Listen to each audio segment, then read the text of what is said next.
চমৎকার একটি বিষয় নিয়ে আজকের এই বিশ্লেষণমূলক আয়োজনে সবাইকে স্বাগত।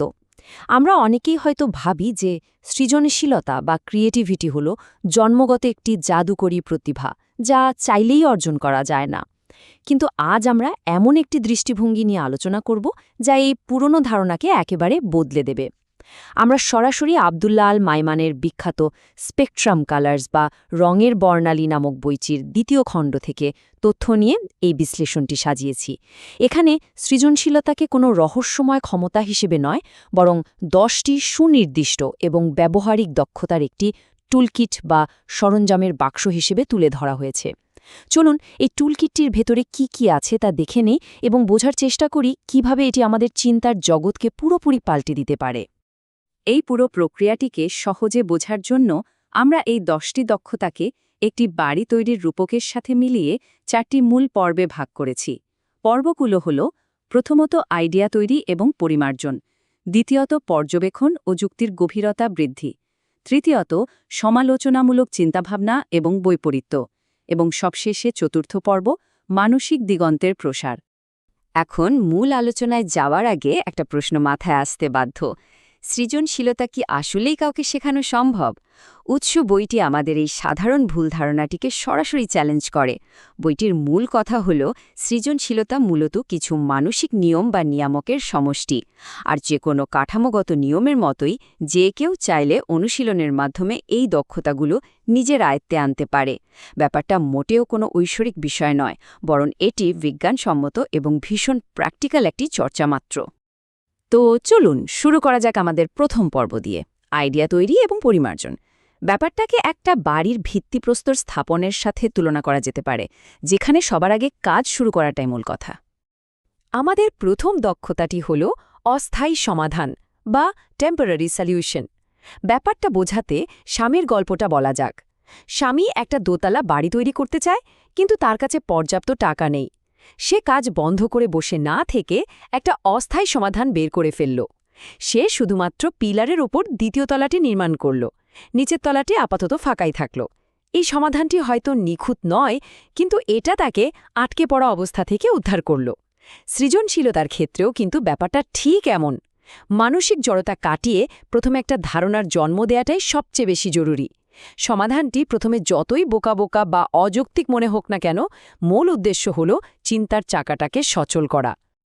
এখন মনে হতেই পারে, এই অসম্পূর্ণ আইডিয়া দিয়ে আসলে কি লাভ? কিন্তু এই অস্থায়ী সমাধানের চমৎকার কিছু মানসিক সুবিধা আছে।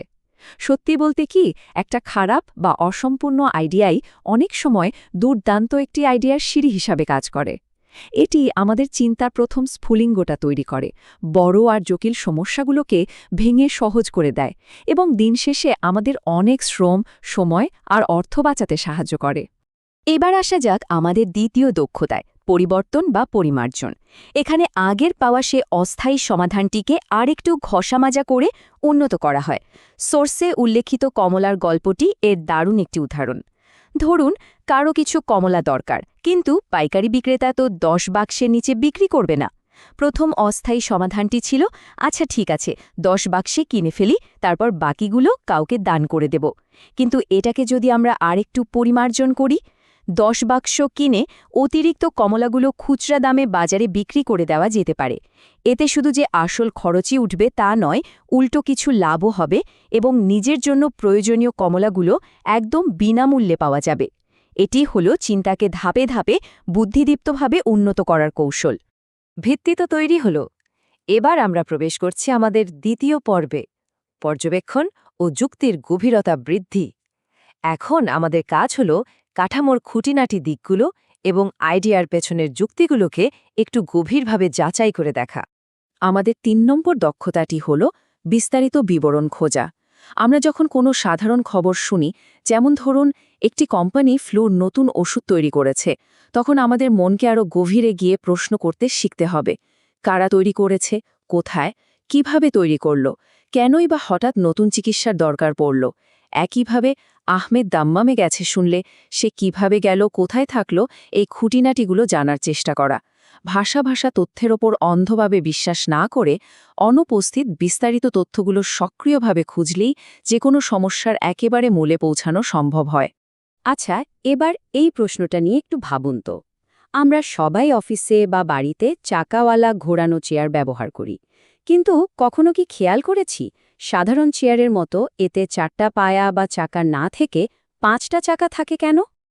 এই প্রশ্নের উত্তরটাই হলো আমাদের সপ্তম দক্ষতা, যৌক্তিক কারণ বা জাস্টিফিকেশন।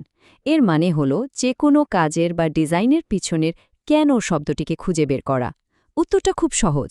5 চাকার চেয়ার সাধারণ 4 পায়ার চেয়ারের চেয়ে অনেক বেশি স্থিতিশীল ও নিরাপদ, আর একে খুব সহজে ঘোরানোও যায়। আমাদের দৈনন্দিন জীবনের সাধারণ জিনিসগুলোর পেছনের এই কার্যকারণ বা লজিক খোঁজার অভ্যাসটি আমাদের পর্যবেক্ষণ ক্ষমতাকে অবিশ্বাস্যভাবে তীক্ষ্ণ করে তোলে। চলুন এগিয়ে যাই তৃতীয় পর্বে, সমালোচনামূলক চিন্তাভাবনা এবং বৈপরীত্য। সদ্য নির্মিত এই সিস্টেমে কোনো কাঠামোগত ত্রুটি বা অমিল আছে কিনা সেটাই এবার আমরা খুঁজে দেখব। আমাদের 5 নম্বর দক্ষতাটি হল সিস্টেমে ভুল বা ত্রুটিগুলো শনাক্ত করা। ধরুন, একটা এলাকার নগর পরিকল্পনায় ইচ্ছে করেই কিছু ভুল খোঁজার চেষ্টা করা হচ্ছে। দেখা গেল রাস্তাগুলো খুব সরু, এলাকায় ঢোকার মাত্র একটাই পথ, কোনো পার্ক নেই এবং প্রধান সড়কগুলো বাড়িঘরের ভীষণ কাছাকাছি। ইচ্ছে করে যে কোনো সিস্টেমে এভাবে ভুল খোঁজার অভ্যাস মানুষকে ভবিষ্যতে বড় ধরনের বিপদ এবং বিব্রতকর পরিস্থিতি থেকে বাঁচতে সাহায্য করে। এই উক্তিটা শুনলে বেশ হাসি পায়, তাই না? মূল বইতে 9 নম্বর দক্ষতাটি বোঝাতে এই চমৎকার উদাহরণটি দেওয়া হয়েছে। একজন বদলি শিক্ষক একটি ক্লাসে গিয়ে ছাত্রদের একেবারে পিনপতন নীরবতা পালন করতে বললেন। কিন্তু যখন ছাত্ররা জিজ্ঞেস করল, আমরা কি লিখব, বা আমরা কি খেলব, বা আমরা কি কথা বলবো, শিক্ষক প্রতিবারই উত্তর দিলেন, চুপ করে লেখো, চুপ করে খেলো এবং চুপ করে কথা বলো। বুঝতে পারছেন ব্যাপারটা? এটি সম্পূর্ণ অসম্ভব এবং পরস্পর বিরোধী একটি নির্দেশ। এটাই হলো আমাদের 9 নম্বর দক্ষতা, বৈপরীত্য বা কন্ট্রাডিকশন শনাক্ত করা। এমন একজন মানুষের কথা ভাবুন যে নিজে সবসময় সব জায়গায় দেরি করে আসে, কিন্তু অন্য কেউ একটু দেরি করলে সে ভীষণ রেগে যায়। এই ধরনের যৌক্তিক দ্বন্দ্ব বা বৈপরীত্যগুলো ধরতে পারলে আমাদের বিশ্লেষণিক ক্ষমতা বাড়ে, বাজে সিদ্ধান্ত নেওয়া থেকে বাঁচা যায় এবং জটিল সামাজিক সম্পর্কগুলো সহজে সামলানো যায়। দেখতে দেখতে আমরা পৌঁছে গেছি আমাদের যাত্রার একেবারে শেষ পর্বে, মানসিক দিগন্তের প্রসার। বাড়ি তৈরির পর এবার যেন ভেতরের ইন্টেরিয়র ডিজাইনের পালা, যেখানে মূল ফোকাস হল আমাদের কল্পনা এবং স্মৃতিশক্তিকে প্রসারিত করা। আমাদের 4 নম্বর দক্ষতাটি হল কল্পনা শক্তি। একটু চোখ বন্ধ করে একটা সাধারণ ব্যাংক নোট বা কাগজের টাকার 10 দিনের একটা কাল্পনিক সফরের কথা ভাবুন তো। প্রথম দিন এটিএম থেকে বেরিয়ে কোনো এক দাতব্য সংস্থায় দান হিসেবে চলে গেল, তারপর সেখান থেকে একটা বেকারিতে, এরপর একটা অন্ধকার ফলের দোকানে পড়ে থেকে 10ম দিনে আবার সেই ব্যাংকেই ফিরে এলো। এই ধরনের নিখাত কল্পনা আমাদের মনকে এমনভাবে প্রসারিত করে যা আমাদের একদম চেনা ছকের বাইরে গিয়ে ভাবতে শেখায়। এবার আসি 6 নম্বর দক্ষতায়, স্মৃতির সংযোগ বা মেমোরি লিঙ্কস। সোর্সে দেওয়া চমৎকার আরবি উদাহরণটা এখানে একটু বলতেই হয়। আদমের 2 ছেলে কাবিল এবং হাবিল। কে কাকে হত্যা করেছিল তা মনে রাখতে গিয়ে অনেক সময় প্যাচ লেগে যায়। লেখক এখানে দারুণ একটা কৌশল দিয়েছেন। কাবিল হল ঘাতক, আরবিতে যাকে বলে কাতিল, দুটি শব্দই কাফ বা ক অক্ষর দিয়ে শুরু। অন্যদিকে হাবিল হল নিহত, আরবিতে হালিল, দুটি হ অক্ষর দিয়ে শুরু। এ ধরনের মানসিক সূত্র বা নিমোনিক্স তৈরি করা আমাদের মস্তিষ্ককে দারুণভাবে শক্তিশালী করে তোলে। 8 নম্বর দক্ষতা হল বিকল্প ব্যবহার বা সাব ইউজেস। একটা চেয়ার মূলত কিসের জন্য তৈরি? বসার জন্য, তাই না? কিন্তু একটু বহুমুখী চিন্তা করলেই আমরা একে ওপরে ওঠার সিঁড়ি, দরজা আটকানোর বাধা, বাচ্চাদের খেলনা বা এমনকি জিনিসপত্র রাখার জায়গাও বানিয়ে ফেলতে পারি।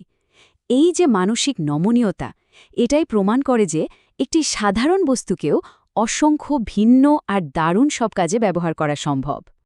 আমাদের টুলকিটের একেবারে শেষ এবং 10 নম্বর দক্ষতাটি হল প্রশ্ন করা।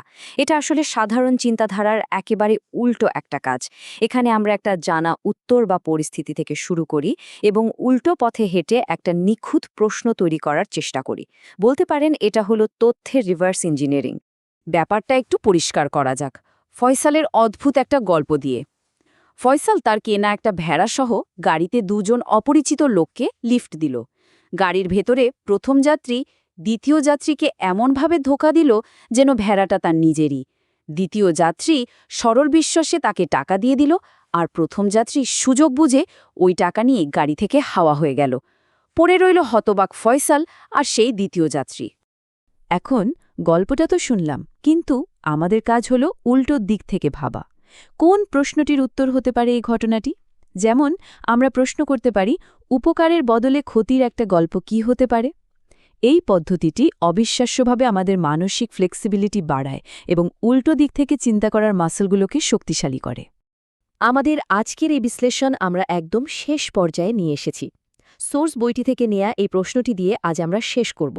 সাধারণ জিনিসকে ভিন্নভাবে ব্যবহার করতে গেলে কি আমাদের একটু হলেও ঝুঁকি নিতে হয়? আসলেই এই পুরো টুলকিটটি কিন্তু আমাদের চিন্তার গণ্ডি ভেঙে নতুন কিছু করার সাহস যোগায়। এই বিষয়গুলো নিয়ে ভাবতে থাকুন। আশা করি সৃজনশীলতার এই সরঞ্জামগুলো বাস্তব জীবনে আমাদের অনেক কাজে আসবে। আজকের মতো এখানেই বিদায় নিচ্ছি। ভালো থাকবেন।